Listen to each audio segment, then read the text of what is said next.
So I saw something on r/D&D that made me pretty sad as a fellow game master. I've been DMing for over 10 years and have been the forever DM for quite some time. If I don't schedule the games, they are unlikely to happen, even when I'm not running them. My group started out very dedicated, but over the years, everyone has been distancing themselves from game night, both physically and mentally. Lately, people have been making other plans on our regularly scheduled game night, and when we do play, I'm basically pushing the whole narrative, with little to no help from the players. They put very little effort into playing their characters, and have become more focused on power gaming. When we first started playing, we were all in agreement that we would be playing for fun, but also working together towards something like a resource book or a podcast. Our games were very narrative driven, but it was recently revealed to me that I'm the only one who actually stuck to that agreement.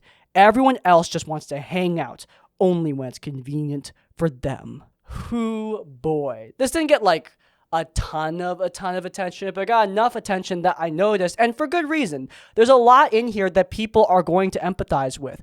Scheduling, sucking, your friends pulling away from your D&D game, DM burnout. That one especially is a big deal. I mean, there is a pretty well-known problem in the D&D community and in wider TTRPGs, but especially in D&D. That problem being DM burnout. A lot of DMs are starting to feel like they don't want to DM anymore, and that is creating the other big problem in this community, which is a DM shortage. There's a lot of players and not enough DMs, and that's a real problem for getting people to actually play this game. I mean, if you want to play, you need a game master. So if all the game masters are going to get burnt out, we are going to quickly develop a serious problem. So how do we mend the problems this guy mentioned in this post? Well, I have a few ideas, no matter what game you're playing. So, without further ado, let's get started.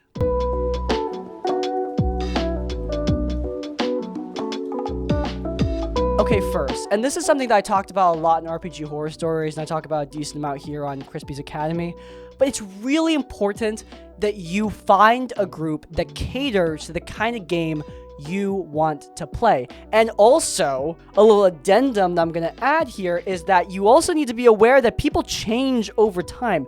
Their priorities, the way they play. Look, this guy and their group, they started off wanting to play very narrative-focused games. But over the course of 10 years, that shifted. Now, the players that remain are more interested in power gaming, the wargaming aspects of Dungeons & Dragons. And frankly, this might be a hot take, but there's nothing wrong with that, guys. It's been 10 years. That is a long time. People start getting into other aspects of the game, and in this case, the players are more interested in something more grindy, more war game-like, and the DM is not the right person to provide that. Now, I do think as a game master, you should try and meet the players where they are. Like, obviously, you are putting in a ton of work to make this campaign happen. Arguably, you're probably putting in all the work into making this campaign happen. You're prepping, you're running the encounters, you're probably doing the scheduling. So you should have a lot of say into what kind of game this game is. But as a guy who normally runs very grindy, more war game-like experiences for my home game, when I play with D&D YouTubers, my style shifts. I start running games that are more story-centric, that are easier on the combat difficulty. I don't compromise my style entirely, because I feel like if I did, I'd be a bad game master, and that wouldn't be good for the camera, but I do compromise. I try to meet these content creators where they're at, which is wanting a more narrative-driven experience. In a similar vein, I would encourage you to try and follow your players down this wargame rabbit hole. See if you enjoy running that. And if you don't, that's okay, but you can't force them to want to play a different game. If the entire group's focus is shifting, you might be the wrong game master for them. And that means you might need to find a different group, and they might need to find a different dungeon master. Look, working with other people, it's all about compromises, whether you're in a professional environment or you are playing a tabletop game. And being unable to compromise in this sense, it probably means your group has reached its natural conclusion. By the way, I know it sucks to say that. I know it's scary to say that, but sometimes you have to admit that things aren't working out, that your lives are going in different directions, that your tastes are now different. And that seems to be what's happening here. You can't make every DM want to DM for every group. It's just never gonna work. Okay, this isn't necessarily something I noticed in this specific post, but I have seen this a lot with DM burnout. It's sort of like a smaller scale version of the issue we just talked about. Rather than the burnout being caused by friction between the DM style and the group style, it's burnout caused by friction between the DM style and what the DM actually wants. Let me give you an example. That might sound a little confusing. When I was running my third full home game, I had at that point been DMing for 6+ years every single week. Dungeons & Dragons 5th edition, once to twice a week. It was a lot. I had DM'd 3 full campaigns, I DM'd a bunch of shows on YouTube, and by campaign 3, man, I was burnt out. Not only had I been playing the same game for so long, but the setting I was in, it didn't interest me. The campaign was a more open, frontier fantasy kind of thing. Think Breath of the Wild or God of War 2018. Exploring a forgotten mystical wilderness. That sounded like a cool concept on paper, especially since those are campaigns that I enjoy when playing video games. So of course, I thought it would carry over naturally to the way I play D&D, but it didn't. I quickly realized that this kind of campaign was not for me. Prepping sessions became a real drag, but I wanted the story to reach a natural conclusion, so I kept running it for 2 freaking years. And I was burnt out from session 20 to session 60. That was a lot of sessions of me not feeling it. And let me make it clear. I had great moments in that campaign. Playing the sessions were still fun because I was playing with my friends who I love. However, prepping could sometimes be like pulling out teeth. That was friction between what I thought I wanted and what I actually wanted. I thought I wanted this frontier campaign, but it wasn't. I'm good at DMing political thrillers in more urban settings. And obviously on the frontier, there weren't exactly a lot of big cities. I was also really getting into Arcane and Cyberpunk, and those are games with either straight up sci-fi settings or more Magitech settings.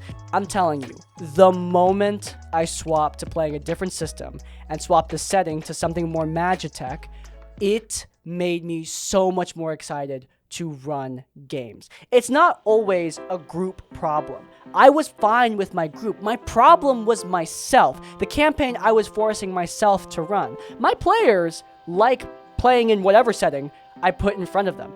It was me forcing myself to go through the experience that I didn't enjoy. Be aware of what you want and be ready to let go if you're not enjoying what you are running. Don't be stubborn and try to push your way through it, because you might find yourself running a campaign that you find torturous to prep for 2 freaking years.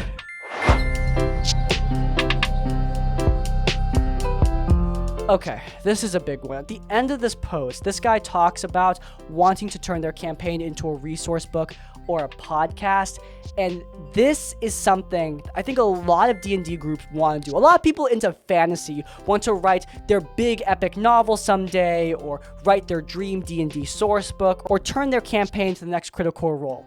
And I hate to say this as a content creator myself because this feels hypocritical, but you need to understand that this kind of job is really, really taxing.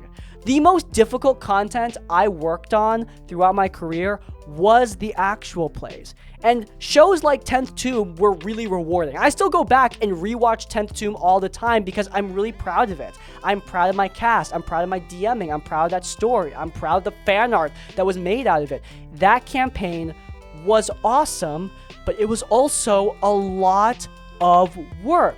The fun I was having was a good reward for it, and I was playing with fellow content creators who were ready to put in work to help me.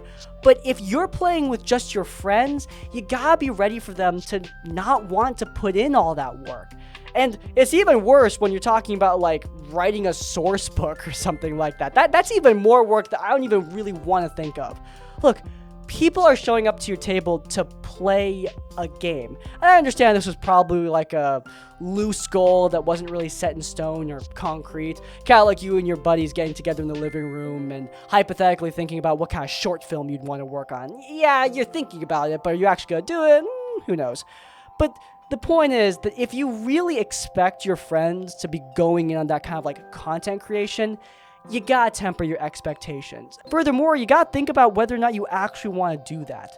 Like, as a content creator, I'm telling you guys that this job is a lot of work, and I do try to separate this work from me just playing D&D in my free time. Yes, you can watch my home game if you sub to my Patreon, but I mean, I put it behind that wall for a good reason. I don't want to worry about people seeing my stupid home game with my friends, right?